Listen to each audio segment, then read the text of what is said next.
जहाँ सूर्य की किरणें होती हैं वहीं प्रकाश होता है और जहाँ प्रेम की भाषा होती है वहीं परिवार होता है। नमस्कार दोस्तों, आपके साथ मैं हूँ आस्था सिंह और बहुत बहुत स्वागत करती हूँ आप सभी का आपके अपने पसंदीदा कार्यक्रम घर परिवार में। जैसा कि आपको पता है, इस कार्यक्रम में हम हर बार एक विशेष मुद्दा लेकर आते हैं, एक खास विषय लेकर आते हैं और उस विषय की पूरी जानकारी आप तक पहुंचाते हैं। होती है कुछ खट्टी मीठी खाने खजाने की बातें और देते हैं कुछ छोटी छोटी टिप्स जिससे आपकी परेशानियों को आसान करने में हम आपकी मदद करते हैं। तो चलिए बिना देरी किए आगे बढ़ते हैं और जानते हैं क्या है आज का विषय।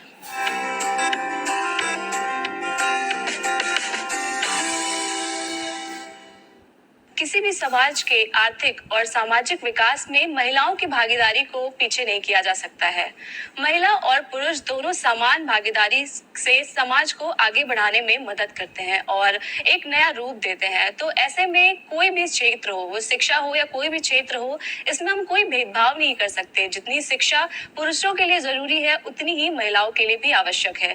तो आज हम इसी मुद्दे पर बातचीत करेंगे कि महिलाओं की शिक्षा का आधुनिक भारत में क्या रोल है और क्या प्रॉब्लम्स आ रही हैं। इन सब बातों के बारे में जानकारी साझा करने के लिए हमारे स्टूडियो में मौजूद हैं विजया लक्ष्मी तिवारी जी, जो कि नायब तहसीलदार है तहसील लखनऊ में। मैम, बहुत बहुत स्वागत है आपका हमारे आज के कार्यक्रम। नमस्कार मैम। मैम, सबसे पहले कि आधुनिक भारत की बात की जा रही है तो इसमें महिलाओं की शिक्षा का क्या योगदान है? अगर बात महिलाओं की शिक्षा की जाए तो हमारा देश भारत सांस्कृतिक विरासत से समृद्ध रहा है। यहाँ अनादिकाल से ही समाज में महिलाएं मानवता की प्रेरणा स्रोत रही हैं। अगर महिलाओं के योगदान की बात की जाए शिक्षा के क्षेत्र में तो हमें प्राचीन इतिहास पे एक नजर डालना होगा। प्राचीन इतिहास में हम देखते हैं कि वैदिक साहित्य एवं वेदों के सृजन में अपाला, विश्ववरा, घोषा, शशि जैसी महिलाएं थी जिन्होंने वैदिक साहित्य के सृजन में महत्वपूर्ण भूमिका निभाई। इसके बाद अगर हम मध्यवर्ती काल में आते हैं तो हम देखते हैं कि रजिया सुल्तान, ताराबाई, दुर्गावती जैसी महिलाएं थी जो शासक बनकर देश के विकास में अपना योगदान दिया। तो उसी समय हम देखते हैं कि साथ ही मीराबाई और गुलबदन बेगम जैसी साहित्यकार जो साहित्य की रचना करने वाली महिलाएं थी, उन्होंने भी अपना योगदान दिया। फिर अगर हम स्वतंत्रता संग्राम की बात कहें तो स्वतंत्रता संग्राम में आप झांसी की रानी लक्ष्मीबाई, उदा देवी, झलकारी बाई जैसे वीरांगनाओं की आप उदाहरण देख सकती हैं। इसके अलावा प्रीति वाडेडकर जैसी क्रांतिकारी महिलाओं को हम देख सकते हैं। उसके अलावा उषा मेहता, अरुणा आसिफ अली, सरोजनी नायडू, सुचेता कृपलानी जैसी महिलाएं थी जो साहित्यिक रचना और राजनीतिक दोनों ही क्षेत्रों में अपनी भागीदारी निभाई। ये हमारे प्राचीन इतिहास की बात रही। अब हम आधुनिक भारत की अगर बात करें तो वर्तमान में हम देखते हैं कि महिलाओं में एक नेतृत्व की जो भावना होती है वो जन्मजात होती है जी। अगर हम आज देखें तो आज वर्तमान परिप्रेक्ष्य में हम देखें तो हमारे देश की राष्ट्राध्यक्ष एवं प्रथम नागरिक महामहिम द्रौपदी मुर्मू जी हैं और इसके अलावा उत्तर प्रदेश के राज्यपाल महोदया महामहिम माननीय आनंदीबेन पटेल जी हैं। तो इससे सर्वोत्तम उदाहरण महिला नेतृत्व की हम कहीं नहीं देख सकते हैं। इसके अलावा अगर हम देखें आज के युग में तो यहाँ तक कि स्पोर्ट, जो कि क्रिकेट एक आदमियों का खेल कहा जाता है, उसमें मिताली राज और अन्य महिलाएं हैं जो देश को वैश्विक स्तर पर पहचान दिला रही हैं।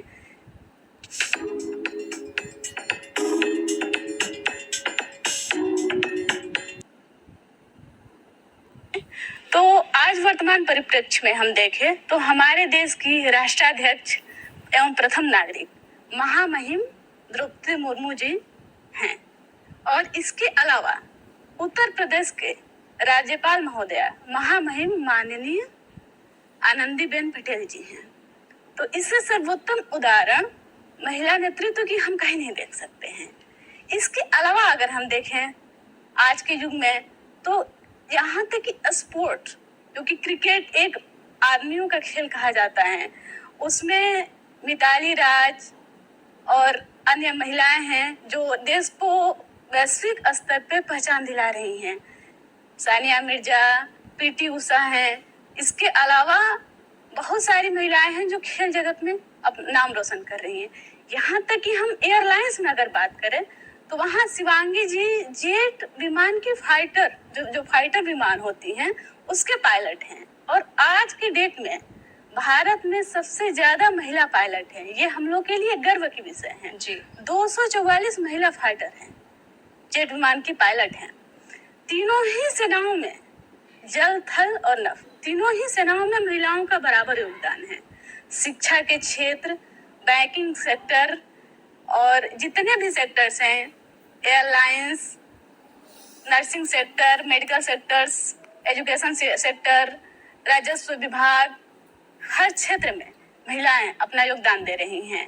महिलाएं जिलाधिकारी, पुलिस अधिकारी बनकर आज नए भारत के निर्माण में अपना महत्वपूर्ण योगदान दे रही हैं। जी, बिल्कुल सही कहा आपने कि अब वो समय नहीं है कि महिलाएं घर तक ही सीमित हैं। आज के समय में हर फील्ड में महिलाएं अपना बेहतर योगदान दे रही हैं और आगे निकल कर आ रही हैं। हर फील्ड में, कोई भी फील्ड हो, महिलाएं हर जगह एक अपनी पहचान बना रही हैं और अपना अच्छा मुकाम हासिल कर रही हैं। तो मैम, जैसे अभी शिक्षा की बात हो रही है, तो भारतीय सरकार की क्या इसमें योजनाएं हैं या क्या उनकी तरफ से क्या सहयोग है महिला शिक्षा को आगे बढ़ाने के लिए? क्या क्या योजनाएं हैं? जी, हमारे देश में महिलाओं के शिक्षा के लिए लगातार प्रयास हो रहे हैं। वैदिक काल में भी महिलाएं शिक्षित थी, लेकिन मध्यकाल में उनके शिक्षा के क्षेत्र में थोड़ी गिरावट आई। लेकिन वर्तमान में नारी शिक्षा के लिए सरकार लगातार सतत सकारात्मक प्रयास कर रही है। आज हमारे यहाँ एक योजनाएं चलाई जा रही हैं, बेटी बचाओ बेटी पढ़ाओ योजना। इसमें जो चाइल्ड जेंडर रेशियो है उसको भी सुधारने का प्रयास किया जा रहा है और उच्च शिक्षा के प्राप्ति के लिए भी महिलाओं को उत्साहित किया जाता है। इंटरमीडिएट में, 10th क्लास में टॉप करने वाली टॉप मोस्ट बालिकाओं को इकोनॉमिकली स्कॉलरशिप दे के सपोर्ट की जाती हैं। इसके अलावा कस्तूरबा गांधी बालिका विद्यालय योजना है, जिसमें कि गरीब वर्ग के या वंचित वर्ग के लड़कियों को आवासीय छात्रावास उपलब्ध कराई जाती हैं और निःशुल्क शिक्षा उपलब्ध कराई जाती है। हर राज्य के हर जिले में एक राजकीय विद्यालय होती हैं, जो कि आसानी से महिलाओं के और लड़कियों को शिक्षा देने के लिए ही होती हैं। इसके अलावा भी सीबीएसई छात्रवृत्ति योजना, राजश्री योजना, कन्या सुकन्या समृद्धि योजना, अन्य बहुत सारी योजनाएं हैं जिसमें सरकार महिलाओं के एवं बालिकाओं की शिक्षा के लिए लगातार प्रयास कर रही है। जैसे कि मैम ने बताया कि कई सारी स्कीम्स चलाई जा रही हैं, सरकार की तरफ से कई योजनाएं हैं जो बच्चों की पढ़ाई के लिए, महिलाओं को शिक्षित करने के लिए चलाई जा रही हैं। बस हमें उसकी पूरी जानकारी होनी चाहिए और हमें उन योजनाओं का लाभ उठाना चाहिए कि कोई भी महिला, कोई भी बच्ची अशिक्षित ना रहे, सभी शिक्षित रहे। और अभी हम फिलहाल और बातें करेंगे, लेकिन अब वक्त आ गया हमारे सेगमेंट स्वाद का। तो आइए फिर से हम स्टूडियो में आते हैं और चर्चा शुरू करते हैं। तो मैम, बात हो रही थी आधुनिक भारत के निर्माण में शिक्षित महिलाओं के योगदान के बारे में हम बात कर रहे थे। अभी आपने साक्षरता दर के बारे में बात की कि कई सारी स्कीम्स तो चलाई जा रही है गवर्नमेंट की तरफ से, लेकिन कहीं ना कहीं अब आज के समय में महिलाएं शिक्षित तो हो रही हैं, लेकिन अभी भी पुरुषों के मुकाबले जो साक्षरता दर है वो कहीं ना कहीं कम है पुरुषों के मुकाबले। तो ऐसा क्यों हो रहा है? जी, आपने बहुत सही क्वेश्चन पूछा। देखिए, जब हम स्वतंत्र हुए उस समय से आज के टाइम में शिक्षा के क्षेत्र में, लेकिन एक चीज है जो आपने बताया कि अभी साक्षरता दर धीमा है। जनगणना के आंकड़े के मुताबिक अभी महिलाओं की शिक्षा दर पुरुषों के मुकाबले काफी कम है। देखिए, महिलाएं तब साक्षर होंगी जब उन्हें एक पढ़ाई का परिवेश मिलेगा। सिर्फ सरकार के प्रयास से पूरी साक्षरता नहीं आ सकती है। आज भी ग्रामीण क्षेत्र की बात की जाए तो ग्रामीण क्षेत्र में पुरुष प्रधानता समाज की और कुरीतियां अभी भी व्याप्त हैं। अभी भी बच्चियों को घरेलू काम में ही लगाया जाता है, उन्हें स्कूल से बाहर जाने के लिए मनाही होती हैं और ये माना जाता है कि लड़कियां जो होती हैं, बेटियां, वो दूसरे घर ही जाएंगी तो वो पढ़ लिख के क्या करेंगी।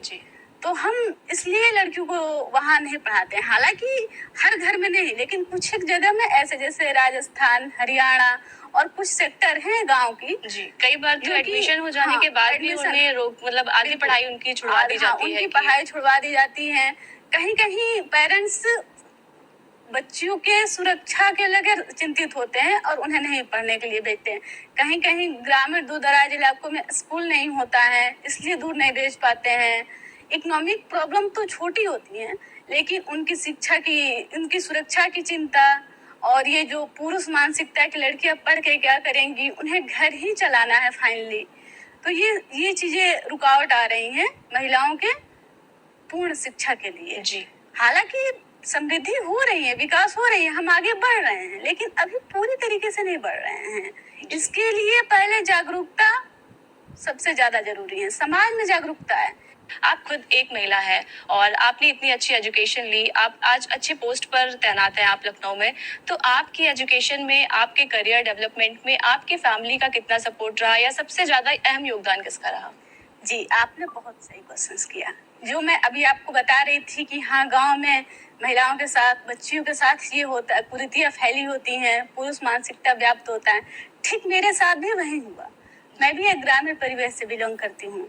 वहाँ पे मेरे माता पिता वहाँ कुरीतियों से लड़के कि हाँ, अब मुझे शिक्षा देने के लिए गांव से शहर आए, जबकि हमारे पेरेंट्स के पास बहुत ज्यादा रिसोर्सेस नहीं थे, लेकिन फिर भी उन्होंने मुझे गांव से शहर लेके आए। इसके अलावा मेरे 3 भाई हैं, निराला तिवारी, गंगाधर तिवारी और शिवम तिवारी। उसमें मेरे जो सबसे बड़े भैया निराला तिवारी हैं, वो उस समय परीक्षा में सफलता प्राप्त कर चुके थे, तो वो हमेशा मेरा मार्गदर्शन करते रहते थे कि ऐसे पढ़ाई करना है, ऐसे करना है, आगे बढ़ना है। इसके अलावा जो मेरे गंगाधर तिवारी और छोटू हैं, तो ये दोनों नेट और जेआरएफ क्वालिफाई हैं। ये हर एक महत्वपूर्ण टॉपिक पे मुझसे डिस्कशन करते थे, जहाँ जहाँ एग्जाम होते थे मुझे ले जाते थे। मुझे आज भी इंटरव्यू के वो दिन याद हैं, जब पब्लिक सर्विस कमीशन से, इलाहाबाद पब्लिक सर्विस कमीशन से बाहर इंटरव्यू दे के आने के बाद मेरे भैया मुझसे बोले कि तुमने कोशिश तो किया, भगवान करेंगे तो अच्छा ही होगा, निराश मत हो। मेरे लिए, चाहे समाज में उस समय कुरीतियां व्याप्त थी, लेकिन मेरे लिए मेरे पेरेंट्स कभी पीछे नहीं रहे, उसी कम रिसोर्सेस में आगे लेके आए। इसके अलावा मेरे शिक्षक भी काफी सपोर्ट किए, तो ये लोग हमारे करियर के योगदान में काफी, करियर के विकास में काफी योगदान दिए। हर एक समस्याओं का निराकरण इन्होंने अपना, एक दूसरे की मदद करके हम काफी आगे बढ़ सकते हैं। और अगर जैसे आपने बताया कि आपके भाइयों ने, आपकी फैमिली ने आपको मोटिवेट किया और आज आप एक उदाहरण बन चुकी हैं, लोगों के लिए उदाहरण बन चुकी हैं कि उन कुरीतियों को पीछे छोड़कर आपने एक एग्जाम्पल सेट किया है लोगों के लिए, पब्लिक के लिए, कि ऐसा नहीं है कि महिलाओं को घर में रखो या बच्चियों को पढ़ाओ नहीं, ऐसा नहीं है कि वो नहीं कर सकती, वो बहुत कुछ कर सकती है, बस एक मौका देने की जरूरत है। मैम, अभी आपने कहा कि आप कविताएं भी लिखती है, तो अगर आपकी कोई भी पसंदीदा कविता हो या कोई महिलाओं पर, महिला शिक्षा को लेकर या कोई भी ऐसी कविता हो, तो आप हमारे दर्शकों के साथ साझा करें। जी, मैंने कविताएं बहुत लिखी हैं। अभी एक हिंदी दिवस पे भी मैंने कविता लिखी है, जो कि पब्लिश हुई है। एक मैंने कविता मनौता से, और बारिश, जो कि बारिश का मौसम चल रहा है, तो बारिश से प्रेरित होकर मैंने एक कविता लिखी थी। मैंने उसको चंद लाइन में आपको बता रही हूँ। ये बारिश की दिव्य फुहारें छम छम छम छम शोर मचाती, धरती की ये प्यास बुझाती, कष्ट धराती हरती आकर, सिखलाती हम बने सहारे। ये बारिश की दिव्य फुहारें धरती पे ये बूंदे आकर, बुझते प्यास को मिटाती और हमें संदेश दे जाती। जहाँ कोई वृद्ध, अबला या बालक या नारी पड़ा हो, जाकर उनका बनो सहारे। ये बारिश की दिव्य फुहारें। इसके अलावा मैंने देशभक्ति से प्रेरित होकर एक कविता लिखी थी, जहाँ सत्य की पूजा होती। तो मैं ऐसे ही कविताएं लिखती रहती हूँ और वो पब्लिश होते रहते हैं। जी, बहुत अच्छा है कि आप अपना, जो आपका फील्ड है, जिस फील्ड में आप जॉब कर रही हैं, वो भी आप बेहतरीन ढंग से कर रही हैं। और आप एक महिला हैं, तो आप घर के भी कई कामकाज आपको हो जाते हैं कि घर और ऑफिस का काम, और आप अपने, सबसे अच्छी बात है कि आप अपनी जो हॉबी है, आप उसको पीछे नहीं छोड़ रही हैं, आप उसमें भी आपका जो इंटरेस्ट का काम है, जैसे आपको कविताएं लिखना पसंद है, तो आप वो भी करती हैं। ये बहुत अच्छी बात है, क्योंकि कई बार जब हम परेशान होते हैं, तो जो हमारे, जैसे बहुत लोगों को गाने का शौक होता है, कुछ लोगों को किताबें पढ़ने का शौक होता है, तो वैसे आपको लिखने का शौक है, तो इससे हम काफी खुश भी रहते हैं कि अपनी पसंदीदा चीजों को भी हम अपने साथ साथ, अपने जो बिजी स्केड्यूल है उसके साथ ले जाते रहते हैं। तो मैम, जैसे बात हो रही है आज, जो बात हो रही है आधुनिक भारत में शिक्षित महिलाओं के योगदान के बारे में, तो जो आज सामाजिक और आर्थिक विकास में शिक्षित महिलाओं का क्या रोल है? कि सामाजिक और आर्थिक विकास में शिक्षित महिलाओं का क्या योगदान रहा है। देखिए, अगर सामाजिक विकास की बात की जाए तो ये जो देश है भारत, इसकी संस्कृति बहुत ही गौरवमयी है। आदिकाल से ही इसके सामाजिक विकास में महिलाओं का योगदान रहा है। अगर हम प्राचीन इतिहास में जाएं, उसके पृष्ठभूमि में जाएं, तो हड़प्पा मोहनजोदड़ो की खुदाई में हम पाते हैं कि मातृ मूर्तियां बहुत ज्यादा संख्या में मिली थी। उससे ये अनुमान लगाया जाता है कि जो हड़प्पा और मोहनजोदड़ो सभ्यता थी वो मातृ सभ्यता थी। ठीक उसी तरह अगर हम मध्यकाल में जाते हैं तो महिलाएं शासक बनके और साहित्यकार बनके समाज के योगदान में अपना पूरा अमूल्य योगदान देती हैं। स्वतंत्रता संग्राम में भी महिलाओं का काफी योगदान रहता है। अब सामाजिक विकास की बात आती है आज के डेट में कि अभी वर्तमान परिप्रेक्ष्य में क्या चल रहा है। कोई ऐसा सेक्टर नहीं है जो महिलाओं के सामाजिक योगदान जिसमें नहीं रहा है। कोई आप एक भी सेक्टर आप ऐसा नहीं। महिलाएं इस समय सबसे ज्यादा टीचर हैं, महिलाएं सबसे ज्यादा नर्सेस की भूमिका, यहाँ तक कि यूपी पुलिस में 33% उनके लिए रिजर्वेशन भी कर दिया गया है। लेकिन सिर्फ रिजर्वेशन नहीं, वो अपने टैलेंट पे भी आज भी हम आईपीएस किरण बेदी जी से मोटिवेट होते हैं जी। वो उनका ऐसा प्रतिनिधित्व करती हैं कि उससे महिलाओं को खुद ही सुरक्षा का भाव भी आता है और आगे बढ़ के उस डिफेंस सेक्टर में जाने के लिए भी वो मोटिवेट होती हैं। रही बात आर्थिक योगदान की, तो आज आर्थिक कहा जाता है कि घरेलू बचत ही सबसे बड़ी चीज होती है। हमारे देश के आर्थिक योगदान में घरेलू बचत की सबसे बड़ी भूमिका होती है। अगर आर्थिक योगदान की बात की जाए तो वित्त मंत्री इस समय हमारे माननीय महोदया निर्मला सीतारमण जी हैं। इसके अलावा अरुंधति भट्टाचार्य जो एसबीआई के प्रथम महिला चेयरमैन हैं, अलका मित्तल जी हैं जो ओएनजीसी के पहला सीएमडी हैं। इसके अलावा बहुत सारे इकोनॉमिक और फाइनेंशियल संस्थान के चेयरमैन इस समय महिलाएं हैं। इसके अलावा अगर छोटे स्तर पे बात, ये तो बड़ी स्तर की बात रही, अगर छोटे स्तर पे हम बात करें तो आज भी भारत जो है वो एक कृषि प्रधान देश कहा जाता है। भारत के अर्थव्यवस्था में कृषि का योगदान काफी महत्वपूर्ण रहा है और कृषि में कार्यबल संख्या अगर देखा जाए तो 55% महिलाएं आज भी कृषि कार्य में अपना योगदान देती हैं। महिलाएं दोहरी व्यवस्था निभाती हैं, घर का कार्य भी संभालती हैं और फिर कृषि कार्य में भी अपना योगदान देती हैं। इसी तरह डेयरी व्यवस्था दिखाया जाए तो उसमें 95% महिलाएं कर्मचारी हैं। इसी तरह से कुक्कुट पालन, जितने भी प्राथमिक स्तर की रोजगार देखा जाए उसमें महिलाओं का सर्वाधिक, पुरुषों से ज्यादा योगदान होता है। यहाँ तक कि सोशल वेलफेयर प्लान जो आते हैं, मनरेगा योजना, और इसमें भी महिलाओं का योगदान ज्यादा होता है। ये आर्थिक विकास की ही उदाहरण है। इसके अलावा जितने भी मिडिल क्लास की नौकरी हैं जैसे कि टीचर, नर्स, इसमें महिलाओं का योगदान, हम पुलिस, इसमें महिलाओं का योगदान देख सकते हैं जी। और इसके अलावा हाईएस्ट लेवल की नौकरियां जिसमें कि हमारे जिलाधिकारी, पुलिस ऑफिसर्स, डीजीपी, हर रैंक पे महिलाएं भरी पड़ी हैं। तो ये महिलाओं का योगदान है हमारे सामाजिक और आर्थिक विकास की। जी बिल्कुल सही कहा कि आज वो समय आ चुका है कि हर फील्ड में महिलाएं अपना नाम रोशन कर रही हैं और एक नया कीर्तिमान स्थापित कर रही हैं।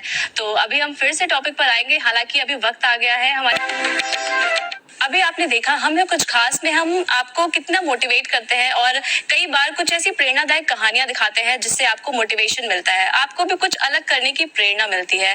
तो फिलहाल अब हम चर्चा शुरू करते हैं और जैसा कि आपको पता है कि आज हमारा टॉपिक है आधुनिक भारत के निर्माण में शिक्षित महिलाओं की भूमिका। और आज हमारे स्टूडियो में मौजूद है विजया लक्ष्मी तिवारी जी, जिससे हम इस टॉपिक पर बात कर रहे हैं।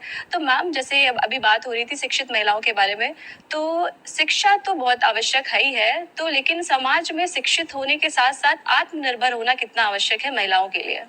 आपने बहुत सही प्रश्न पूछा। देखिए, शिक्षित होना और शिक्षित होके और फिर उस शिक्षा का यूज न करना जी, ये सही नहीं है। अगर हम शिक्षित हैं तो उसके साथ हमें आत्मनिर्भर होना ही चाहिए।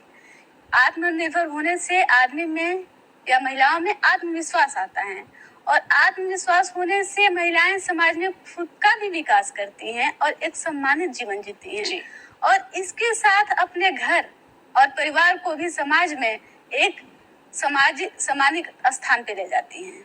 हमें आत्मनिर्भरता का आभास उस टाइम होता है जब घर पे आर्थिक समस्याएं आती हैं या फिर किसी वैवाहिक महिला की जिंदगी में परेशानी आती है, उस समय हमें आत्मनिर्भरता का आभास होता है। उस समय महिलाएं कोई भी विपत्ति आती है तो अगर एक आत्मनिर्भर महिला है तो वो न पति पे निर्भर होगी और न घर वालों माता पिता पे निर्भर होगी। वो खुद आत्मनिर्भर होकर अपना जीवन यापन कर सकती हैं। जी, ये सच है कि हम खुशियां नहीं खरीद सकते हैं, लेकिन एक सम्मानजनक जीवन जीने के लिए धन अर्जन करना बहुत ही जरूरी होता है। आत्मनिर्भर होकर महिलाएं खुद का विकास करती हैं और सकल घरेलू उत्पादन में, आर्थिक समावेशन में, समाज का और देश का विकास में अपना महत्वपूर्ण योगदान देती हैं। जी, बिल्कुल सही कहा आपने कि आत्मनिर्भर होना बेहद आवश्यक है। ऐसा नहीं है कि हमें फाइनेंशियली सपोर्ट करने के लिए ही आत्मनिर्भर होना चाहिए, लेकिन कई बार कुछ ऐसी परिस्थितियां आती हैं कि आपको तब जरूरत होती है कि काश अगर मैं भी जॉब कर रही होती तो मैं अपनी फैमिली को सपोर्ट कर सकती। और दूसरी बात है कि जब सेल्फ कॉन्फिडेंस होता है, सेल्फ रिस्पेक्ट पाने के लिए भी आत्मनिर्भर होना बेहद आवश्यक है। और अब वैसे भी वह समय नहीं रहा कि जब पुरुष प्रधान देश होता था पहले हमारा, लेकिन अभी ऐसा नहीं है कि सिर्फ पुरुष ही जॉब करेंगे या घर के जो आदमी हैं वो ही कमाएंगे, ऐसा नहीं है। अब महिलाओं का आत्मनिर्भर होना और उन्हें अपना आत्मविश्वास हासिल करना भी बेहद जरूरी है। तो अभी जैसे बात कर रहे हैं हम महिलाओं की शिक्षा की, तो अब वो समय आ चुका है कि हम एक दूसरे को सपोर्ट करते हैं तो काफी चीजें स्मूथ हो जाती हैं, आगे बढ़ने में आसानी होती है।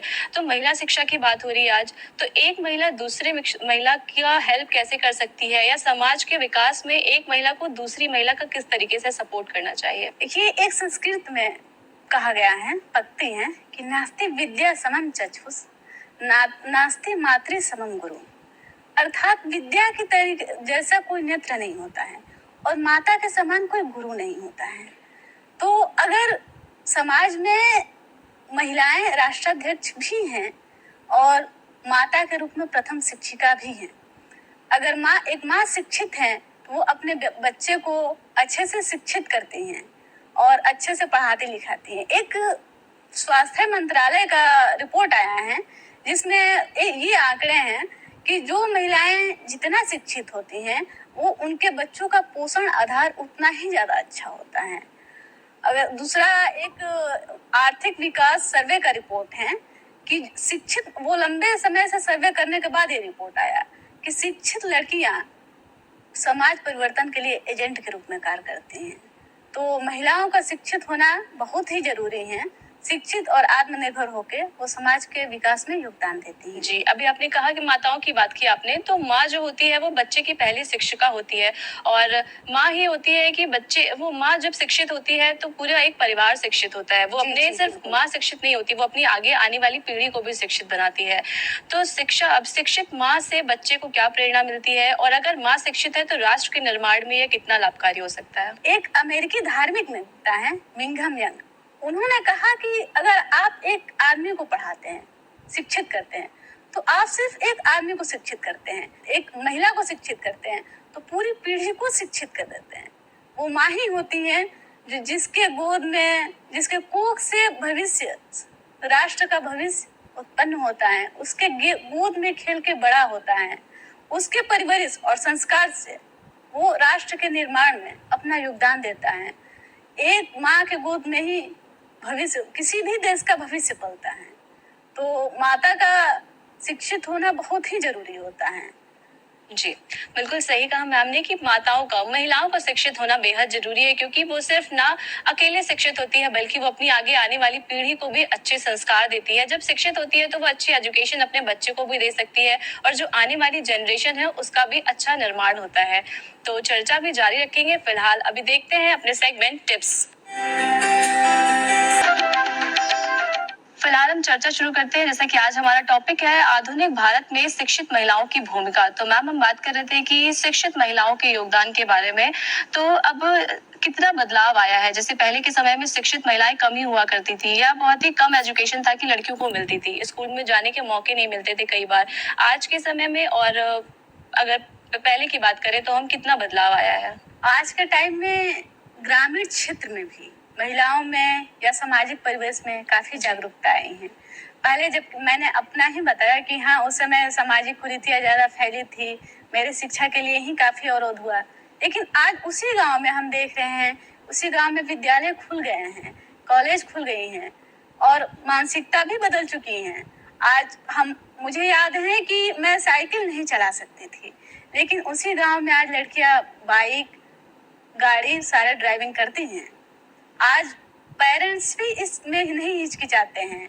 उनमें वो सोच खत्म हो गई है कि लड़कियां अपना पराया धन होती हैं, तो उन्हें शादी करके दूसरे घर ही भेजना होता है। वो सोच खत्म हो गई है। आज के पढ़े लिखे युवा वर्ग तार्किक होते हैं, तार्किक और विचारशील होते हैं। वो जो देखते हैं और समाज से सीखते हैं, प्रगतिशील सोच के होते हैं। तो आज गांव के लोग भी अपने बच्चियों को उच्च शिक्षा के लिए छोटे शहर से बड़े शहर में भेज रहे हैं। पालन पोषण में भी समानता, शिक्षा में भी समानता, हर चीज लाने की प्रयास कर रहे हैं, ताकि आसानी से चाइल्ड रेशियो और चाइल्ड एजुकेशन की वृद्धि हो सके। जी बिल्कुल सही कहा कि अब धीरे धीरे परिवर्तन आ रहा है और अब लोग बच्चियों की शिक्षा पर भी बराबर ध्यान दे रहे हैं। और तो मैम, जैसे कि आपने बताया कि आपकी खुद की लाइफ में बहुत सारी ऐसी चीजें हुई हैं, काफी मोटिवेशन आपने लोगों को दिया कि पहले आपने बताया कि आपके घर में भी लड़की शिक्षा को उतना महत्व नहीं दिया जाता था, तो काफी चेंजेस आए। आपने खुद एक एग्जाम्पल सेट किया सबके सामने कि नहीं, ऐसा नहीं कि अगर मौका दिया जाए तो बालिकाएं भी बहुत कुछ कर सकती हैं।